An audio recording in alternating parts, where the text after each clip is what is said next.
Hello friends, எல்லோருக்கும் வணக்கம். Welcome to young investors channel. Last market negative ட்ரெண்டில் தான் க்ளோஸ் ஆச்சு. ஸோ கண்டினியூஸாக 3 நாள் வந்து மார்க்கெட் லீவு தான். ஸோ சில அப்டேட்ஸ் எல்லாமே வந்திருக்கு, அதெல்லாமே ஃபஸ்ட்டு டிஸ்கஸ் பண்ணிடலாம். ஸோ ஃபஸ்ட்டு பார்த்தீங்கன்னா, நம்ம எல்லாமே ஸ்கூலில் படித்தோன்னா ரிப்போர்ட் கார்டு ஒன்று தந்து விடுவாங்க. ஸோ அதை வந்து வீட்டில் சைன் வாங்குறதுக்கு ரொம்பவே பயப்படுவோம். அது மாதிரி நம்மளோட ஷேர் மார்க்கெட் ஃபினான்ஷியல் 25 வந்து எண்ட் ஆகுது மார்ச் 31 அதோட ரிப்போர்ட் கார்டு வந்திருக்கு, அதை பார்த்துடலாம். ஸோ சென்செக்ஸ் குறிப்பாட்டு நிஃப்டி 50 வந்து பார்த்தீங்கன்னா 5% ஓவராலாட்டு கெயின் ஆயிருக்கு மார்க்கெட்டில். பாசிட்டிவ் ரிட்டர்ன்ஸ் தான். அது போக நிஃப்டி பேங்க் 10% மேலே போயிருக்கு. மிட் கேப் 7%, ஸ்மால் கேப் வந்து 5% வந்து பார்த்தீங்கன்னா ஆவரேஜாக அந்த ஃபினான்ஷியல் 25ல ரிட்டர்ன்ஸ் கொடுத்துருக்கு. ஆக்சுவலி செக்டார் இந்த ஃபினான்ஷியல் 25ல செக்டார் வைஸ் நீ பார்க்கும்போது நிஃப்டியில் இவங்க ஃபினான்ஷியல் செக்டார் மட்டும் தான் 19% மேலே போயிருக்குன்னு சொல்கிறாங்க. அது மாதிரி மெட்டல் அண்ட் ஃபார்மா செக்டார் வந்து ஒரு டபுள் டிஜிட் க்ரோத்தை காமிச்சிருக்கு. பிஎஸ்யூ எனர்ஜி மீடியா இவங்க வந்து 11 to 8% கீழே விழுந்திருக்குன்னு சொல்கிறாங்க. ஸோ நிஃப்டி 50 கெய்னர்ஸில் பார்க்கும்போது பாரத் எலக்ட்ரானிக்ஸ் அவங்க வந்து பார்த்தீங்கன்னா ஃபினான்ஷியல் 25ல வந்து 49.5% மேலே போயிருக்கு. Bharat Airtel 41% returns. Shriram Finance and M&M அதாவது மஹேந்திரா அண்ட் மஹேந்திரா அவங்க 39% மேலே போயிருக்காங்க. ட்ரெண்ட் அண்ட் ஈச்சர் மோட்டார்ஸ் 33% மேலே போயிருக்காங்க. ஆக்சுவலி இந்த ஸ்டாக்ஸ் எல்லாமே இப்போ ரீசெண்டில் தான் கிராஷ் ஆச்சு, அதனால குறையுது. பட் நீங்கள் ஒரு 2 மாதத்துக்கு முன்னாடி எடுத்து பார்த்தீங்கன்னா அந்த ஸ்டாக்ஸ்லாம் ஒரு நல்ல ரிட்டர்ன்ஸ் கொடுத்துருக்காங்க. ஃபினான்ஷியல் ஸ்டாக்ஸ் நீ பார்க்கும்போது HDFC பேங்க் 26% அப்பு, பஜாஜ் ஃபினான்ஸ் வந்து 23% மேலே போயிருக்கு. ICICI பேங்க்கும் 23.3% மேலே போயிருக்குன்னு சொல்கிறாங்க ஃபினான்ஷியல் செக்டரில். ஒஸ்ட் நிஃப்டி பெர்ஃபார்மன்ஸ் நீ பார்க்கும்போது இண்டஸ்இண்ட் பேங்க் தான், உங்களுக்கு எல்லாத்துக்குமே தெரியும். கிட்டத்தட்ட ஃபினான்ஷியல் 25ல 60% டவுன் ஆயிருக்கு.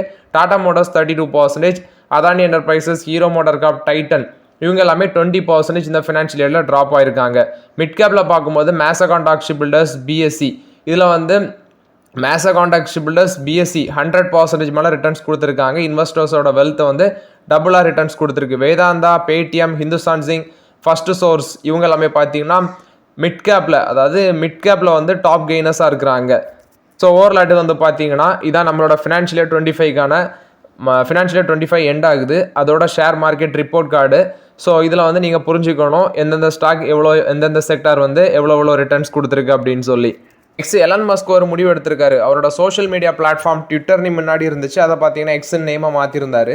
ஸோ அதை வந்து இப்போ அவரோட ஆர்டிஃபிஷியல் இன்டெலிஜென்ஸ் ஸ்டார்ட் அப்பாக இருக்கிற XAI அதுக்கிட்ட வந்து $33 பில்லியன் வந்து பார்த்தீங்கன்னா அதை விற்றுருக்காரு. ஸோ ஓவராலாட்டு ஆல்ரெடி அந்த XAI ஸ்டார்ட் அப் இருக்குல்ல, அதோட வேல்யூஷன் வந்து $80 பில்லியன்.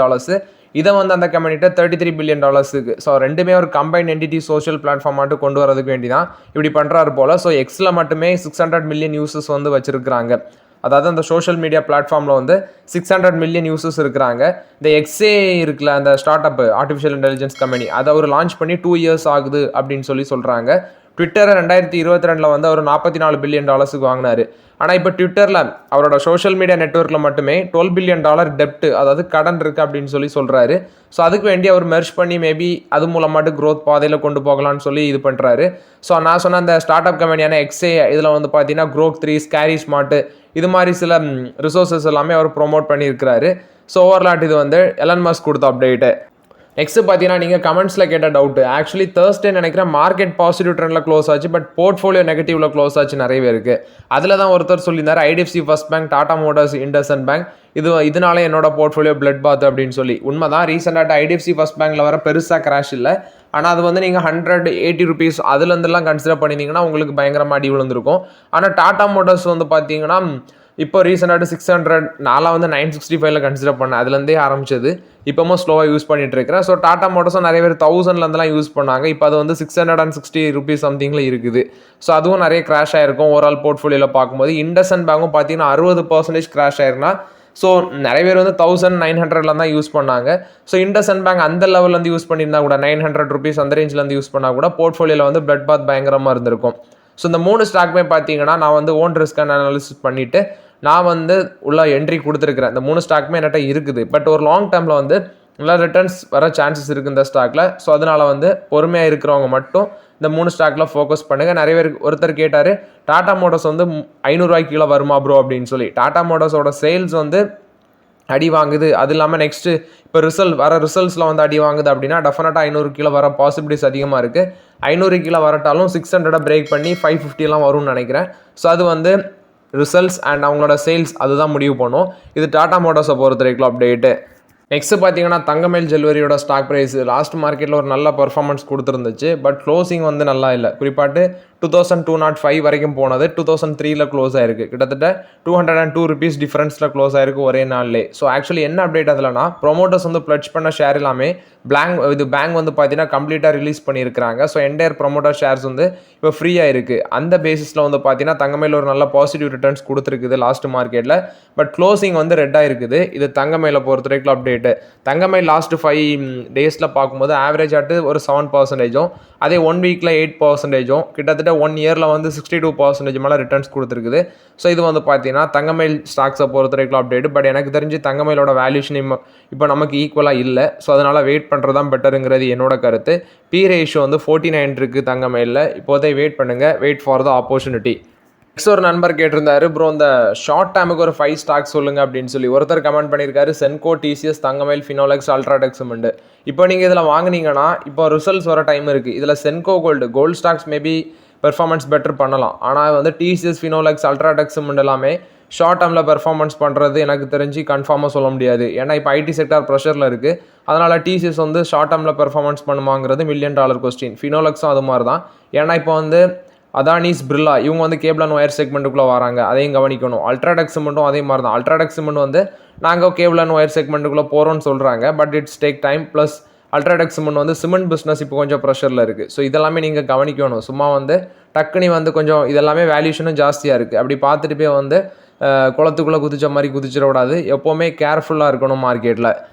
நெக்ஸ்ட்டு பார்த்தீங்கன்னா எஸ்பிஐயோட சேர்மனாக இருக்கிற சிஎஸ் செட்டி இவங்கள வந்து இந்தியன் பேங்க்ஸோட அசோசியேஷனாட்ட அப்பாயிண்ட் பண்ணியிருக்கிறாங்க, எலெக்ட் பண்ணியிருக்கிறாங்க. இது வந்து ஸ்டேட் பேங்க் ஆஃப் இந்தியாவில் வந்து அப்டேட்டு. நெக்ஸ்ட்டு பார்த்தீங்கன்னா இண்டஸ்இண்ட் பேங்க் லாஸ்ட் மார்க்கெட்டில் நெகட்டிவில் தான் க்ளோஸ் ஆச்சு. 668 சம்திங்கில் க்ளோஸ் ஆச்சுன்னு நினைக்கிறேன். ஸோ இண்டஸ்இண்ட் பேங்க்கில் என்ன ஒன்றுனா, அந்த மார்ச் 28 அந்த பிஓசி ஆடிட்டிங் ரிப்போர்ட் எல்லாமே கிடைக்கும் அப்படின்னு சொல்லி சொன்னாங்க. பட் ஆக்சுவலி இன்னும் வந்து பார்த்தீங்கன்னா அது வரவே இல்லை. அது வந்து இந்த வாரத்துக்குள்ளே வரும்னு நினைக்கிறேன். இல்லைனா வந்து மண்டே, டியூஸ்டே அந்த டைமில் கிடைக்கும்னு நினைக்கிறேன். அதோட டீட்டெயில்ஸ் இன்னுமே கிடைக்கல. ஆனால் இண்டஸ்இண்ட் பேங்க்கில் ஆர்பிஐ வந்து கன்ஃபார்ம் பண்ணிட்டாங்க. குறிப்பாட்டு சியூ அண்ட் டெபுட்டி சியூ வந்து கன்ஃபார்ம் சேஞ்ச் பண்ணிடுவாங்க. எனக்கு தெரிஞ்சு விரைவில் அந்த சேஞ்சஸ் இருக்கும். அதுக்கு வேண்டி இண்டஸ்இண்ட் பேங்கே பார்த்தீங்கன்னா ஃபாரின் என்டிட்டி, அதாவது டெபுட்டி சிஓ அப்பாயிண்ட் பண்ணுறதுக்கு ஃபாரின் ரிக்ரூட்டர்ஸ் வந்து அப்பாயிண்ட் பண்ணியிருக்கிறாங்க. அது போக வந்து ஒரு ப்ரோக்கரேஜஸ் ஃபார்மாக வந்து இண்டஸ்இண்ட் பேங்க்கில் எக்ஸிட் பண்ணியிருக்காங்க. ஷார்ட் டேர்மில் டெஃபினட்டாக ப்ரெஷர் ஃபேஸ் பண்ணும். அதனால் இண்டஸ்இண்ட் பேங்க்கில் பொறுமையாக இருந்து யூஸ் பண்ணுறது தான் பெட்டருங்கிறது என்னோட கருத்து. ஆப்பர்ச்சுனிட்டி கிடைக்கும் போதெல்லாம் 1-2 அந்த ஃபார்ம்லேயே பிக் பண்ணுங்கள். நிறைய பேர் கேட்டிருந்தீங்க, அப்புறம் எனக்கு வந்து டிபி சார்ஜஸ் போகுது அப்படின்னு சொல்லி. ஸோ அப்போனா நீங்கள் வந்து அடிவுள்ள பட்சத்தில் வந்து ஒரு 10-15 அப்படின்னு சொல்லி யூஸ் பண்ணிக்கோங்க. இது வந்து இண்டஸ்இண்ட் பேங்கை பொறுத்த வரைக்கும் அப்டேட்டு. நெக்ஸ்ட் ஓலா எலக்ட்ரிக்கில் வந்து அப்டேட்டு. ஆக்சுவலி தேர்ட் நோட்டீஸ் வந்து பார்த்தீங்கன்னா ரோட் டிரான்ஸ்போர்ட் மினிஸ்ட்ரிகிட்ட வந்து இவங்களுக்கு ரிசீவ் ஆயிருக்கு. சேல்ஸில் மிஸ்மேட்ச் இருக்கிறதுனால. ஸோ இதனால தான் ஓலாலலாம் நம்ம இப்போதைக்கு அவாய்ட் பண்ணுறது. ஏன்னா அதில் அதிக பிரச்சனைகள் இருக்குது. ஒன்று சர்வீஸ் ப்ராப்ளம், இன்னொன்று வந்து அவங்க மேனுஃபேக்சர் பண்ணுற அந்த ஸ்கூட்டர்ஸ் வந்து தயாராக இல்லை. நெக்ஸ்ட் வந்து பார்த்தீங்கன்னா இது மாதிரி வந்து மிஸ்மேட்ச் நடக்குது அப்படின்னு சொல்லி 3rd டைம் லெட்டர் இஷ்யூ பண்ணியிருக்கிறாங்க. ஸோ இது வந்து ஓலாவை பொறுத்த வரைக்கும் ஒரு நெகட்டிவ் அப்டேட்டு. கெயில் வந்து 20 rupees வந்து டேரிஃப் ஹைக் பண்ணுறாங்க. ஸோ பெர் ஆனத்துக்கு இது மூலமாட்டு 3400 crores வந்து எங்களுக்கு வந்து ரெவன்யூ கிடைக்கும் அப்படின்னு சொல்லி கெயிலோட சந்தீப் குமார் குப்தா வந்து அப்டேட் கொடுக்குறாங்க. இது வந்து கெயிலை பொறுத்த வரைக்கும் அப்டேட்டு. ரிலையன்ஸ் இண்டஸ்ட்ரீஸ் வந்து 100% ஸ்டேக் ரிலையன்ஸ் ப்ராஜெக்ட்ஸ் அண்ட் ப்ராப்பர்ட்டி அப்படிங்கிற கம்பெனியில் இருந்த அந்த 100% ஸ்டேக் வந்து ரிலையன்ஸ் ரீட்டெயிலுக்கு ட்ரான்ஸ்ஃபர் பண்ணுறாங்க அப்படின்னு சொல்லி சொல்கிறாங்க. இது ரிலையன்ஸ் இண்டஸ்ட்ரீஸ் கொடுத்த அப்டேட்டு. எல்ஐசி வந்து அவங்களோட ஆஃபீஸஸ் வந்து சாட்டர்டே, சண்டே அண்ட் மண்டே ஓப்பனில் தான் வச்சுருப்பாங்க. அதாவது மார்ச் 29, 30, 31 வந்து பார்த்தீங்கன்னா லீவுன்னு சொல்லியிருந்தாங்க. பட் ஆக்சுவலி அது வந்து க்ளோசிங் டைம்னால, அதாவது இந்த இயர்லி க்ளோசிங்னால வந்து 3 நாளுமே ஓப்பனில் தான் வைப்போம் அப்படின்னு சொல்லி சொல்கிறாங்க. ஐ திங்க் பேங்கும் 31 அவைலபிள்னு தான் நினைக்கிறேன். ஏன்னா அதுவும் இயர் எண்டு க்ளோசிங்னால அதுவும் எப்படின்னு சரியாக தெரில. மேபி ஓப்பனாக தான் இருக்கும்னு நினைக்கிறேன். வேதாந்தா வந்து அவங்களோட டீமர்ஜர் டெட்லைனை வந்து, அதாவது டீமர்ஜர் ப்ராசஸை வந்து செப்டம்பர் 30 வரைக்கும் வச்சுருக்காங்க. ஏன் அப்படின்னு சொல்லி பார்க்கும்போது அவங்களோட அப்ரூவலுக்கு வந்து பார்த்தீங்கன்னா பெண்டிங் இருக்கிற பேசிஸில் அதை வந்து செப்டம்பர் வரைக்கும் எக்ஸ்டெண்ட் பண்ணியிருக்கிறாங்க. இது வந்து வேதாந்தாவை பொறுத்த வரைக்கும் update. Adani green energy limited, Adani அதோட சப்சிடரி தான் அதானி ரினோபிள் எனர்ஜி 57 லிமிடெட். அவங்க வந்து 37.5 மெகாவாட் கேவ்டா இன் குஜராத்தில் வந்து ஒரு சோலார் பவர் ப்ராஜெக்ட் வந்து வின் பண்ணியிருக்கிறாங்க அப்படின்னு சொல்கிறாங்க. இது அதானி கிரீன் எனர்ஜிக்கு ஒரு positive update.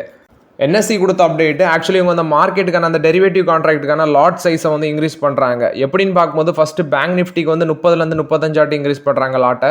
Mid cap நிஃப்டிக்கு 120 148 increase பண்ணுறாங்க.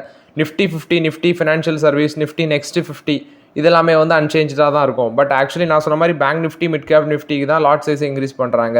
ஸோ இந்த ரிவைஸ் லாட் சைஸஸ் எல்லாமே வந்து ஜூலை 25 அதாவது ஜூலை 2025 வந்து நியூ கான்ட்ராக்ட் ஸ்டார்ட் ஆகும் அப்படின்னு சொல்கிறாங்க. அது போக எக்ஸிஸ்டிங் கான்ட்ராக்ட் எல்லாமே ஏப்ரல் மே ஜூன் 2025 எக்ஸ்பயர் ஆகுது கரண்ட் லாட் சைஸ் எல்லாமே.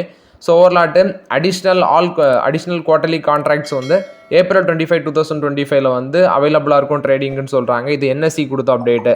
ஐனக்ஸ் ஏர் ப்ராடக்ட்ஸ் வந்து பார்த்தீங்கன்னா ஃபஸ்ட்டு க்ரீன் ஹைட்ரஜன் பிளான்ட்டை வந்து இந்தியாவில் லான்ச் பண்ணியிருக்கிறாங்க. இது ஐனக்ஸ் ஏர் ப்ராடக்ட்ஸ் கொடுத்த அப்டேட்டு. எல்ஐசி வந்து இந்த குவாலிஃபைடு இன்ஸ்டிடியூஷனல் பிளேஸ்மெண்ட் மூலமாட்டு ஃபண்ட்ரைஸ் பண்ணுற 4 பப்ளிக் பேங்க்ஸில் வந்து இவங்க தான் பெரிய அளவில் இன்வெஸ்டர்ஸாக இருந்திருக்காங்க. இது வந்து பார்த்தீங்கன்னா எல்ஐசி தான் அந்த அப்டேட்டை கொடுக்குறாங்க. கிட்டத்தட்ட SBI Life Insurance, IIFL Finance, ICICI Prudential Life Insurance இந்த மாதிரி அவங்க வந்து QIP மூலமாட்டு ஃபண்ட்ரைஸ் பண்ணுறதுல எஸ்பிஐ தான் அதிக அளவு வாங்கியிருக்காங்க. யூகோ பேங்க், சென்ட்ரல் பேங்க் ஆஃப் இந்தியா, இந்தியன் ஓவர்சீஸ் பேங்க் கிட்டத்தட்ட 6155 கோடி வந்து பார்த்தீங்கன்னா இதில் வந்திருக்கு. இதில் இவங்க வந்து 1400 கோடிக்கு வாங்கியிருக்காங்க அப்படின்னு சொல்கிறாங்க. இது எல்ஐசி கொடுத்த அப்டேட்டு.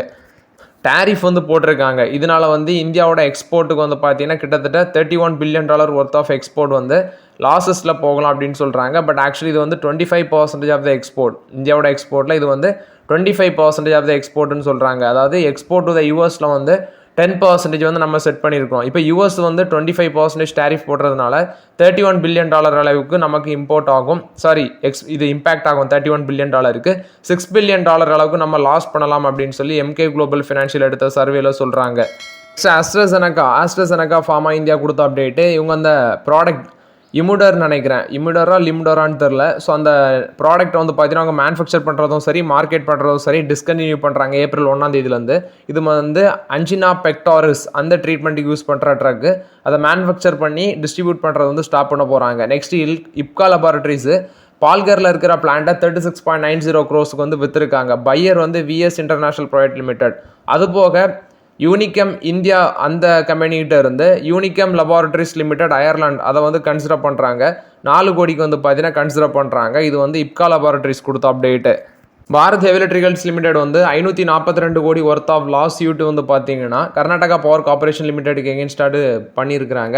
ஏன்னா அந்த அவுட்ஸ்டாண்டிங் டியூஸ், இபிசி கான்ட்ராக்ட்ஸ் சம்மந்தமான ஃபண்ட்ஸ் எல்லாமே உங்களுக்கு ரிட்டர்ன்ஸ் கொடுக்கல போல். அதனால வந்து கர்நாடகா பவர் கார்பரேஷன் லிமிடெட்டுக்கு எகென்ஸ்டாட்டு இந்த 542 crores ஆஃப் அவுட்ஸ்டாண்டிங் டியூவை வந்து பே பண்ணுங்க அப்படின்னு சொல்லி Bengaluru city civil and session கோர்ட்டில் வந்து கேஸ் ஃபைல் பண்ணியிருக்கிறாங்க. ஸோ இது வந்து பாரத் ஹெவி எலக்ட்ரிகல்ஸ் லிமிடெட் கொடுத்த update. So okay friends, actually இந்த சாட்டர்டேல மார்க்கெட் லீவாக இருந்தாலும் சில இம்பார்ட்டன்ட் அப்டேட்ஸ் எல்லாமே டிஸ்கஸ் பண்ணோம். அந்த வீடியோ உங்களுக்கு பயனுள்ளதாக இருந்துச்சுன்னா லைக் பண்ணுங்கள், சப்ஸ்கிரைப் பண்ணுங்கள், கமெண்ட் பண்ணுங்கள். Okay friends, thank you.